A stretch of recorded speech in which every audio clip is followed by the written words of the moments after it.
ফাতেমারে গোপন বানিয়ে দিয়েছেন কে? আল্লাহ। আমার ভাইরা, ফাতেমা যেই দিন ইন্তেকাল করেছিলেন, ফাতেমার স্বামী আর ফাতেমার দুইটা সন্তান বাড়ির মধ্যে কেউ নাই। ফাতেমা ডাক দিয়ে বললেন, স্বামী আমার, আমি মনে হয় ইন্তেকাল করব। আমি মারা যাওয়ার পরে আমার জানাজার ইমাম হবেন আপনি, আর মুসল্লি হবে আমার দুইটা সন্তান। হযরত আলী ডাক দিয়ে বললেন, ফাতেমা রে, এটা কেমন কথা তুমি বলো? তোমার জানাজায় উপস্থিত হবার জন্য অনেক সাহাবীগুলো লালায়িত। ফাতেমা ডাক দিয়ে বললেন, স্বামী আমার, পৃথিবীর সব মানুষ যদি বলে ভালো, আর আপনি আলী আমার স্বামী যদি বলেন খারাপ, আল্লাহ আমারে ছাড় দেবে না। ওগো স্বামী, পৃথিবীর সব মানুষ যদি বলে খারাপ, আর আপনি যদি বলেন ভালো, এইটাই আমার কাছে ভালো। ফাতেমা ডাক দিয়ে বললেন, আলী ও আমার স্বামী, বলেন তো আমি আপনার কাছে কেমন? হযরতে আলী ডাক দিয়ে বললেন, ফাতেমা রে, তুমি এমন একজন বাবার মিয়া যিনি হলো রাহমাতাল লিল আলামিন। ফাতেমা, তোমার বিয়ে করবার জন্য মক্কা মদিনার কোটিপতিরা অফার দিয়েছিল, তোমার বাবা কারো হাতে তোমারে তুলে দেয় নাই। আমার মতো গরিব আলীর হাতে তোমার মতো ফাতেমারে তুলে দিয়েছে। ও ফাতেমা, জীবনে কোনোদিন ভালো খাবার খাওয়াইতে পারি নাই, একটা নতুন শাড়ি তোমারে পরনে দিতে পারি নাই। ও ফাতেমা, তিন বেলা তিন মুঠো খাবার ভালোভাবে দিতে পারি নাই, এরপরেও কোনোদিন অবজেকশন দাও নাই। তোমার মতো স্ত্রী পাওয়া বড় ভাগ্যের ব্যাপার। ফাতেমা, আমি আলী বলে দিলাম, তুমি পৃথিবীর জমিনে আমার সবচাইতে ভালো বিবি। আলী স্যাটিসফাই করতেছে, স্যাটিসফাই করে ফাতেমা নাকি সবচেয়ে ভালো স্ত্রী। সুবহানাল্লাহ। যার বউ বেঁচে আছে, মরার পরে বলবেন আমার স্ত্রী আমার কাছে ভালো। এই সাহস কার কার আছে? হাত দেখান তো দেখি। এই জন্য কাউসারি বলে গেছে, আসল কথা কেউ বলে না, বিপদ দেখলে তা না, আসল কামে কেউ যাবে না, সুযোগ বুঝে তালবানা। আমার স্ত্রী মারা গেলে আমি কতটা ভালো বলবো? ও মহিলারা, তুমি মৃত্যুর সময় তোমার স্বামী মন থেকে তোমার কতটা ভালো বলবে, এই চিন্তা এখন থেকে করতে হবে। কেমনে স্বামীর সাথে ব্যবহার করো, স্বামীটা মারা যাওয়ার পরে তোমার কতটা ভালো বলবে। ফাতেমা ডাকতে বলে, স্বামী আমার, এই জন্য তাদের জানাজার দোয়া আমার দরকার নাই, যেহেতু আমি আপনার কাছে ভালো হয়ে গেলাম, আপনার কাছে ভালো হয়েই থাকতে চাই। ফাতেমা দুনিয়ার জমিন থেকে বিদায় হয়ে গেলেন। পৃথিবীর মানুষ ফাতেমা বিদায়, গভীর রাতে ফাতেমাকে ধোয়া দিলেন নিজের স্বামী হযরত আলী। এরপরে তারে কাফন পরানো হলো। বলেন তো, খাটিয়া ধরতে কয়জন লাগে? আসতে বলবেন না? আছে কয়জন? দরকার কয়জন? গভীর রাত্রিতে আলী যখন একজন মানুষের কথা অনুভব করা শুরু করলেন, গভীর রাত্রিতে আলীর গেটের মধ্যে কে যেন নক করেছে। হযরত আলী ডাক দিয়ে বলে, কে গো তুমি? বাইরে থেকে আওয়াজ হয়, ও আলী জানো আমি সালমান ফার্সি। রে সালমান ফার্সি কেন এসেছ? হযরত আলী যখন বললেন কেন এসেছ, সালমান ফার্সি ডাক দিয়ে বলে, কেন রে আলী? ফাতেমার খাটিয়ে ধরবার জন্য কি লোকের প্রয়োজন নাই? হযরত আলী আশ্চর্যিত হয়ে বললেন, সালমান ফার্সি রে, তোমাকে তো কেউ খবর দেয় নাই, এইরকম খবর তোমার কাছে কেউ দিল না, কেমন করে বোঝো না তোমার এইরকম আসার প্রয়োজন? সালমান ফার্সি ডাক দে বলে আলী রে, নবীর সঙ্গে শুধু তোমাদের সম্পর্কই ভালো না, আমি সালমান ফার্সির সম্পর্কটা একেবারে খারাপ না রে আলী। জানো নবীজি মেসেজ পাঠিয়ে দিয়েছেন, ও সালমান ফার্সি, আমার আলী আছে, হাসান হোসেন আছে, আমার ফাতেমা চাই না তার জামাতে জানা যাও, একজন লোকের বড় প্রয়োজন, তাড়াতাড়ি করে দৌড় দাও। আমি সালমান ফার্সি ঘুম থেকে উইঠা দৌড় দিয়েছে আলী। চারজন মিলে কবরের মধ্যে নামাইয়া কবর দেওয়া হলো। ও মা বোনেরা, পর্দার কত দাম, পর্দা আল্লাহ কত ভালোবাসেন। শুধু পর্দা করার কারণে ফাতেমা জান্নাতের সরদারিনী, তার গর্ভের থেকে দুইটা জগৎ বিখ্যাত সন্তান আল্লাহ দিয়েছেন। আজও যেই মহিলাগুলো পর্দা নিশীন, আল্লাহ পেট থেকে অবশ্যই নেক সন্তান দান করে দেবে। আবার কবর দেওয়া হলো। সকালবেলা সুবহে সাদিকের পরে নামাজের জন্য আলী যখন মসজিদে চলে গেল, খবর পৌঁছে গেল কি চাও, গত রাত্রিতে নবী নন্দিনী ফাতেমা জোহরা দুনিয়ার জমিন থেকে ইন্তেকাল করেছেন। কই রে ফাতেমার লাশ কই, আমরা জানাজায় দাঁড়াইব। হযরত আলী ডাক দে বলে, এ সাহাবীরা, ফাতেমা নাই নাই নাই, ফাতেমার দেহ মোবারক জানাজা করে কবরস্থ করা হয়েছে। আলী তুমি এমন কেন করলা? আমরা তো তোর জানাজা দেওয়ার জন্য রেডি, প্রস্তুত ছিলাম, এই নিয়ামত থেকে কেন বঞ্চিত করলা? হযরত আলী ডাক দিয়ে বললেন, নবীর সাহাবীরা, এইটা আমি করি নাই, এইটা ফাতেমার ওসিয়ত ছিল। আওয়াজ তুলে বলা যায় না সুবহানাল্লাহ।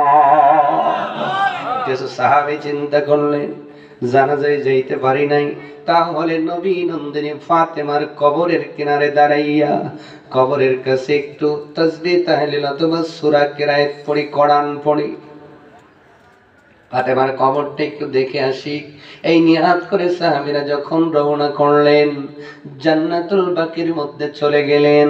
পৃথিবীর মানুষ জানো, এই জান্নাতুল বাকি হলো মদিনাতুল মুনাওয়ারাতে।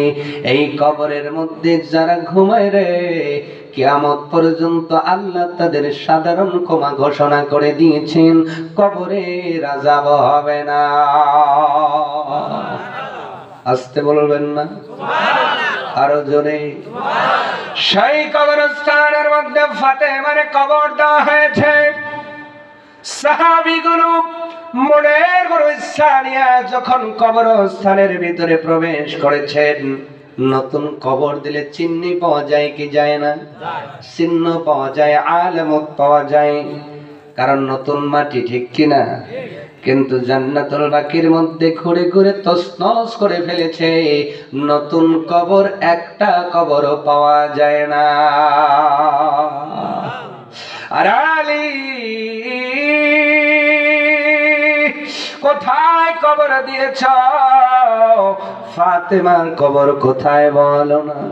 এবার ফাতেমার কবরের দিশা নাই। বলেন তো, ফাতেমার কবরটাও একজন গোপন করেছেন, আওয়াজ তুলে বলবেন তিনি কে?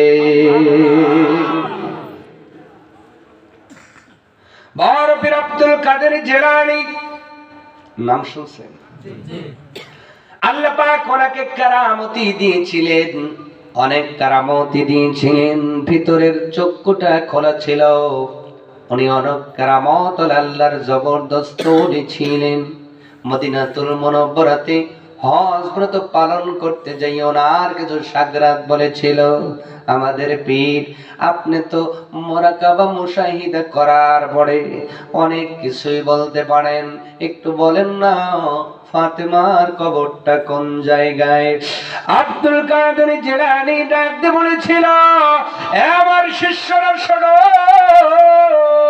এখান থেকে আমার এলাকার খবর হয়তো তোমাদের বলতে পারবো, কিন্তু যেই ফাতেমার কবর আমার আল্লাহ গোপন করে রেখেছেন, আমি কেন কিয়ামত পর্যন্ত কোন আল্লাহর ওলি ফাতেমার কবরের দিশা পাবে না।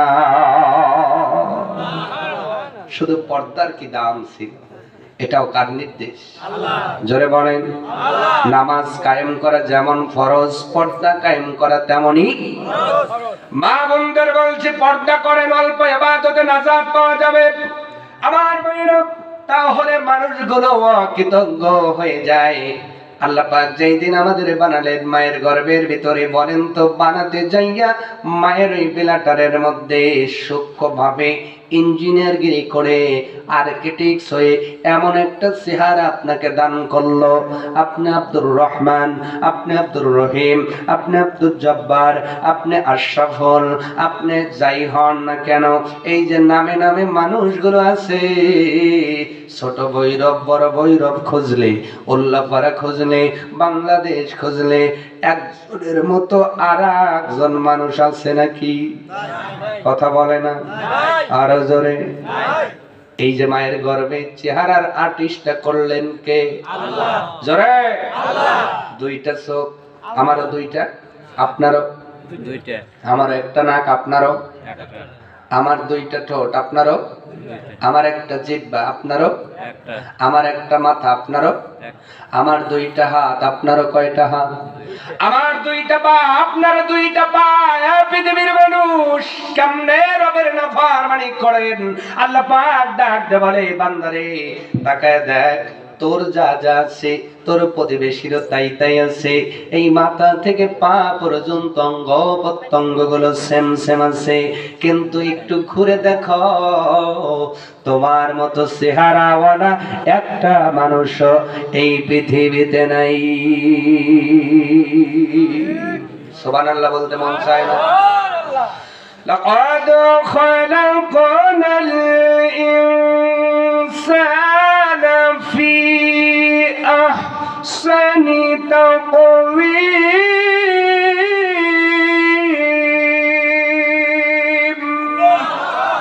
ও বান্দা, মায়ের গর্ভের ভিতরে আমি আল্লাহ সূক্ষ্মভাবে তোর চেহারাটাকে আর্টিস্ট করলাম, আঁকায়া দিলাম পানির উপরে, তোমার চেহারা বানাই দিলাম। কি চেহারা বানাইলাম দেখো, গরুর মতো গরু আছে, ছাগলের মতো ছাগল আছে, বাঘের মতো বাঘ আছে, সিংহের মতো সিংহ আছে।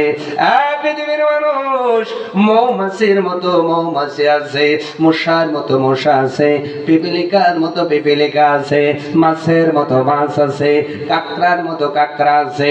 কিন্তু তুমি মানুষ, তোমার মতো একটা মানুষ নাই। সুবহানাল্লাহ হবে না? কে দিলেন? আল্লাহ। আমি আদর করে তোকে তাকওয়ীম করে বানালাম। তাকওয়ীম মানে হলো খাড়া করে বানানো।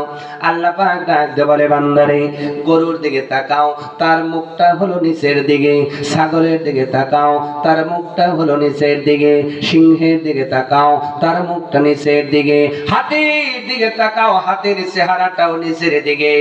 শুধুমাত্র তুমি আমার শ্রেষ্ঠ জাতি বলে আমার খলিফা বানাইব, এই জন্য তোমার চেহারা নিচের দিকে না দিয়া তাকওয়ীম খাড়া করে বানায়া দিয়েছি। এই মাথাটা তোমার বাবার সামনে নোয়াইবা না, মায়ের সামনেও নোয়াইবা না, বংশের লোকের কাছে নোয়াইবা না, তোমার কোন নেতার সামনে এই দামি মাথাটা নোয়া দিবা না রে বান্দা বান্দি। যখন দিনের মধ্যে 5টা বার মসজিদের মাধ্যমে ওই মসজিদ থেকে তোমার কানে আজান চলে আসবে, এ বান্দা মসজিদে ঢুকে এই দামি মাথাটা আমার শরীরে নত করে দাও, আমি আল্লাহ তোরে কৃতজ্ঞ বানায়া জান্নাত দিয়ে দেব। নামাজ হয় এখানে, আমি তাস খেলি ওইখানে, ঠিক কতক্ষণ না আছে না নাই? নামাজের সময় তাস খেলার লোক আছে না নাই? নামাজের সময় টিভি দেখার লোক আছে না নাই? নামাজের সময় জুয়া খেলার লোক আছে না নাই? নামাজের সময় গীবত করার লোক আছে না নাই? আমার জীবন আমার মতো করে চলতেছে, কিন্তু আমি আল্লাহর ঘরের মধ্যে যাইতে পারলাম না। আমার চাইতে অকৃতজ্ঞ আর কেউ হতে পারে না।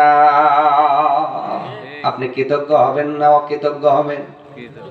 জোরে কারা কারা কৃতজ্ঞ হতে চান? লিল্লাহে তাকবীর। টান টান সবাই একটু নাড়া দেন, এরকম এরকম করেন করেন, সবাই কৃতজ্ঞ হবে। আপনা ভাই কোনা আমি, আপনা ভাই বলে না আমি। কৃতজ্ঞ হতে হলে আজান শোনার পরে ডুববো কোথায়?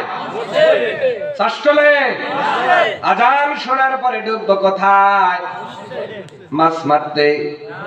আগামী জুমার দিনে, আগামীকাল তো জুমার দিন, নামাজ তো পড়েই না, শুধু জুমার দিনে পড়বে। আসবে একটা বিশেষ, নামাজও শেষ, দৌড়। আমি খালি উদুনিয়াতে এরকম পাই, আপনাদের এলাকায় আছে? কতবার করে বলি ভাই আপাতত 4 রাকাত পড়ে বের হয়ে, মনে হয় প্রাইমারি ছুটি হয়েছে। হুজুর যেই ফরজ নামাজ শেষ করে প্রাইমারিতে ছাত্ররা ধাক্কা ধাক্কি করে বের হয়, মসজিদ থেকে ওই রকম বের হওয়ার তাড়াতাড়ি লাগে। কথা কয় না, কথা কয় না। এদের যদি জোর করে কন যে এই ভাই আইসো একটু প্রথম কাতারে, কইলো না হুজুর, ওই প্রথম কাতারে যাবার মানুষ নামাজে দাঁড়াবে, আমি আটকে যাব, অত সহজ না। আমি যাব একটা বিষয়ে, আর যখন মোনাজাত করব আমি দৌড়। কথা কয় না। সারা সপ্তাহ নামাজ নাই, খালি ওই 2 রাকাত পড়ে আল্লাহ আল্লাহ আজিরে দিলাম, বড় জান্নাতটাই দিও। কথা কয় না। আছে না নাই? এইগুলো কখনো নামাজ নয়, এইগুলো আল্লাহর সাথে মশকরা। এদের জন্য নাকি দোতলা করা লাগে, কিছুই দরকার নাই, কোনো প্রয়োজন নাই। 5 ওয়াক্ত যারা নামাজ পড়ে তাদের জন্য 4 তলা প্রয়োজন করবেন। জুমার দিনে যারা আসে শুধু জুমার নামাজে আইসা তো কোনো লাভ নাই, এদের জন্য দোতলা কোনো করার কোনো দরকারও নাই। আছে আছে? কি লাভ বলেন? কি লাভ? এরা তো আল্লাহ আল্লাহর সাথে আরো তামাশা করে। কি করে?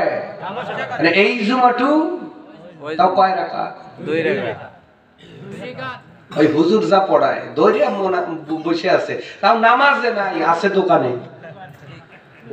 নামাজে থাকে নিয়াত করে, হুজুর কিরায়াত করতেছে, উনি দোকানের হিসাব করতেছে। হুজুর কিরায়াত করে, উনি সার হিসাব করে, সার কয় বিঘে কয় বস্তা সার কেনা লাগবে, মালতলা পাট কয়টা, এগুলো সব হিসাব করে নামাজে দাঁড়ায়। কথা কয় না। ভুল বললাম? এই জন্য আল্লাহ পাক ডেকে বলেন আমি তোমার সব কিছু দিয়ে দিলাম, আমার কাছে তুমি অকৃতজ্ঞ হয়ে যাও না। ও বান্দা, তুমি যদি অকৃতজ্ঞ হয়ে যাও, এই শরীরের যে পার্টস পাতিগুলো আমি আল্লাহ দান করে দিলাম, এই পার্টস পাতিগুলো একদিন তোমার বিপক্ষে দাঁড়ায় যাবে। তুমি আজকে যে হাত দিয়ে অন্যায় করো, আল্লাহর নাফরমানি করো, হাত দ্বারা মানুষকে কষ্ট দাও, কোরআন ওয়ালাদের বিরোধিতা করো, জবান দ্বারা তাদের কষ্ট দাও, তাদের বিরোধিতা করো, কোরআনের বিরোধিতা করো, মসজিদের বিরোধিতা করো, আল্লাহ ওয়ালাদের বিরোধিতা করো, মনে রেখে দিও কিয়ামতের দিন এই হাতগুলো তোমার বিপক্ষে দাঁড়িয়ে যাবে। দাঁড়াবে না? চোখ দাঁড়াবে না?